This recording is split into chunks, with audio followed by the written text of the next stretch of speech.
نہیں وہ تو دیکھیں ہمارا یہ جو اپنا ہرمز ہے یہاں سے دنیا کا 20% تیل جو ہے وہ جاتا ہے. یہ جو 32 کلومیٹر یا کچھ داد و شمار یہ کہ 50 کلومیٹر کی وہ پٹی ہے, ٹھیک ہے, یہاں سے جو 20% دنیا کے مالک کا تیل جاتا ہے اس میں کوئی 70 سے 80% ہماری خوش قسمتی بھی کہہ لیں اور اس وقت کے لیے بدقسمتی کہہ لیں کہ جو ہمارے یہاں پہ آئل ٹرانسپورٹیشن ہوتی ہے وہ اسی پاتھ کے تھرو ہوتی ہے, تو اس کی وجہ سے افیکٹ تو ہم پہ آئے گا اور وہ پوری دنیا پہ آ رہا ہے. نہ صرف پاکستان, بھارت کے اندر آپ دیکھیں کہ اس وقت جس طرح لائنیں لگی ہوئی ہیں کرائسس ہے, ابھی تک پاکستان کے اندر ویسا ماحول نہیں بنا. اس کی ایک یہ وجہ, اس کو آپ سفارتی کامیابی ضرور کہیں گے اس حکومت کی کہ آپ کے جہازوں کو وہاں سے گزرنے دیا جا رہا ہے. سفارتی کامیابی اگر ہوتی تو کل جو ہے پاکستان کی اسٹاک مارکیٹ کریش نہ کرتی. سر پوری دنیا کی کریش کر رہی ہے اس کی. ہم پاکستان کی بات کر رہے ہیں نا کہ پاکستان آپ دنیا کے ساتھ چل رہے ہیں جی. شکیل صاحب آپ دو چیزوں کو مکس کر رہے ہیں. شکیل صاحب آپ دو چیزوں کو مکس کر رہے ہیں. اس وقت اب نئے ہرمز کی اگر بات کریں, تیل کی ترسیل کی اگر بات کی جائے تو وہ ممالک جن کو آپ کہہ لیں کہ اس وقت ایران دشمن ممالک ہیں, ان کے لیے تو شدید قسم کا شکنجہ ہے وہاں پہ, وہ وہاں سے نہیں کراس کر سکتے. لیکن ابھی تک وہاں سے, کل آپ نے خبر دیکھی چائنا کے 2 جہاز جو ہیں وہ ہزاروں ٹن لیٹر جو ہے وہ فیول کا لے کے وہاں سے نکلے پاکستان کے جہازوں کو, اور اس وقت یہ کہا جا رہا ہے کہ پاکستان کا جو پرچم ہے وہ وہاں پہ ضامن ہے اس چیز کا کہ اس پہ ایران حملہ نہیں کرے گا یا اس کو نہیں روکا جائے گا. آپ کا فیول پھر بھی آ رہا ہے, چائنا کا فیول پھر بھی آ رہا ہے. جو اسٹاک مارکیٹ کی ہے وہ اوورآل پوری دنیا کی, اور یہی ڈونلڈ ٹرمپ پہ سب سے زیادہ اس وقت پریشر کس چیز کا ہے, کیونکہ ان کی اس حرکت نے, اس ان پلانڈ کہ وہ مس کیلکولیٹڈ وار کی وجہ سے پوری دنیا جو ہے اس وقت معاشی بحران کا سامنا اس کو کرنا پڑ رہا ہے. ڈونلڈ ٹرمپ پہ پریشر جو اس وقت ڈومیسٹک پریشر ہے, تو پھر اتا کرا کیوں کہہ رہے ہیں پاکستان کو رات کو دیکھیں وہ میں آپ کا نا پچھلے دنوں میں نے کلپ دیکھا وہ بڑا وائرل ہے. اس میں آپ نے کہا یہ تنخواہ دار ہوں یا کرائے کے ہوں وزراء, ان کا کام کیا ہوتا ہے؟ جھوٹ بولنا. وہ تاطار صاحب نے جھوٹ بول دیا, آپ کا جواب مل گیا, ٹھیک ہے.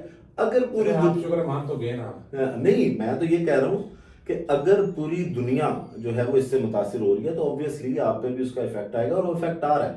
لیکن کام پھر وہی ہے کہ حکومت ڈاکیہ نہیں ہے کہ ڈاک آئی کہ جی یہ ہو گیا تو یہ آپ یہ کر لیں, یہاں پہ ایک چیز اوپر چلی گئی یا تو ادھر بھی اوپر جائے گی. آپ کے پاس پوری انتظامیہ, پوری مشینری ہے, مینجمنٹ, آپ کا کام یہ ہے کہ آپ نے کرائسس کو کنٹرول کرنا, نہیں تو پھر ملک تو آٹو پہ بھی چل سکتا ہے نا کہ اگر وہاں پہ بڑھ رہی ہے بڑھائیں, ادھر بڑھ رہی ہے. ہمارے ساتھ ملک آٹو پہ ہی چل رہا ہے جی, کیونکہ آپ نے خود کہہ دیا کہ ان کے پاس پلان ہی کوئی نہیں تھا. پلان ہی کوئی نہیں تھا. تو جس ملک کے پاس, جس حکومت کے پاس پلان نہیں ہے وہ آٹو پہ چل رہی ہے. جی ایسے ہی جب آٹو پہ چل رہی ہو تو پھر ہمیں کوئی اعتراض تو کرنا ہی نہیں. یہ تو آپ یہ دونوں باتوں سے اتفاق اس لیے نہیں ہو سکتے. پوری دنیا کہہ رہی ہے کہ پاکستان, میں نہیں ان کی بات سن لیتے ہیں, لیکن پوری دنیا اس وقت پاکستان کے کردار کی معترف ہے. آپ کہتے ہیں کہ یہ آٹو کے اوپر چل رہا ہے. نہیں, شہباز شریف توبہ کریں, اللہ نہ کرے میرے اندر آئے.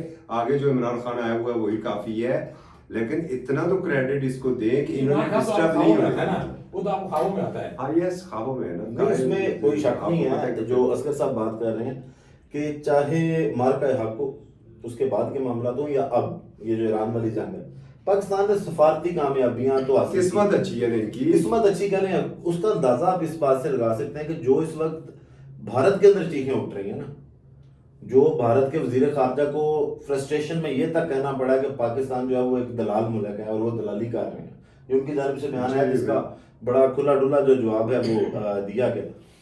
اب بھارت کی چیخیں سنیں گے نا تو آپ کو اندازہ ہو جائے گا کہ جو پاکستان ہے وہ اس وقت سفارتی طور پہ کامیاب ہے. ہاں معاشی طور پہ ہم پہلے بھی کمزور تھے, معاشی طور پہ ہم ابھی بھی کمزور ہیں. ویسے آپس کی بات ہے, جب سے ہم نے ہوش سنبھالا ہے نا, معاشی طور پر ہم کمزور ہی ہیں, اور نہ وہ نازک موڑ ختم ہو رہا ہے. اب یہ نہیں پتا کہ وہ نازک موڑ ہے. نازک موڑ کون سا ہے؟ وہ مارگلا کی آپ بتائیے کون سا والا موڑ نازک ہے؟ حکومتیں جو ہوتی ہیں نا وہ ٹھیک ہے, ان پہ ہمیشہ تنقید ہوتی ہے, لیکن یہ چونکہ حکومت ان کے اوپر یہی الزام شروع سے آ رہا ہے اور یہ اس الزام سے جان چھڑا پا رہے کہ فارم 47 کی حکومت ہے. صحیح, درست. تو جو فارم 47 کی حکومت ہے تو اس کے پاس تو کوئی پلان ہوگا نہیں.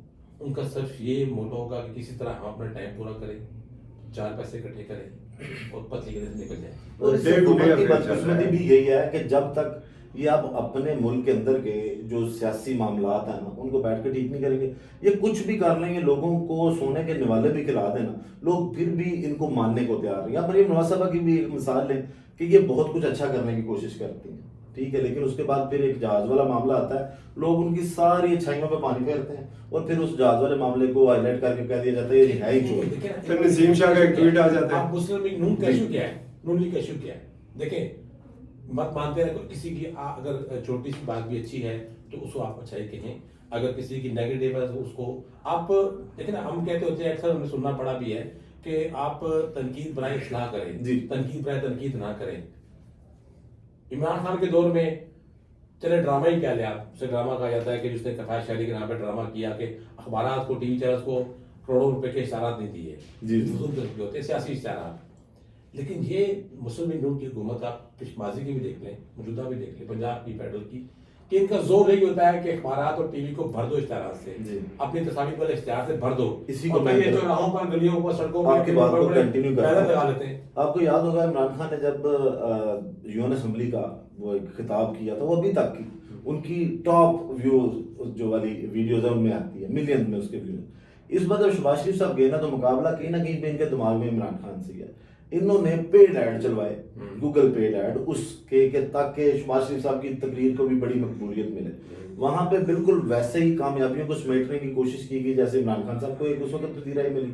لیکن پھر وہاں پہ بھی بدقسمتی کہ وہی ان کی قسمت اچھی نہیں ہے کہ شمع جنیجو کا کیس نہیں, شمع جنیجو خواجہ آصف کے پیچھے دکھائی دے گی.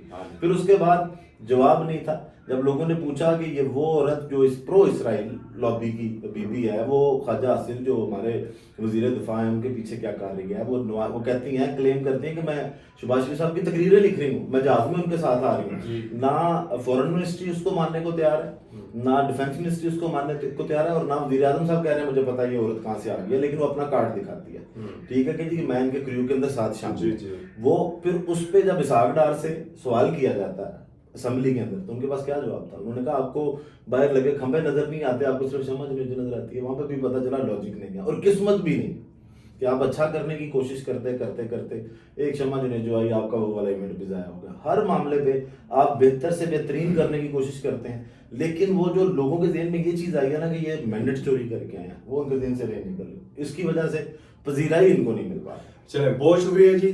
بات ہو رہی تھی کفایت شاعری اور پروگرس کے اوپر, نکل کے یونائٹڈ نیشن چلی گئی اور شمع جنیجو آ گئی. کل پھر ملیں گے ایک نئے موضوع کے ساتھ. آج تک کے لیے اتنا ہی. اپنا فیڈ بیک ضرور دیجیے گا کہ یہ جو کاوش آج سے ہم شروع کر رہے ہیں یہ کیسی ہے. بہت شکریہ, اور آپ مہمانوں کا بھی بہت شکریہ.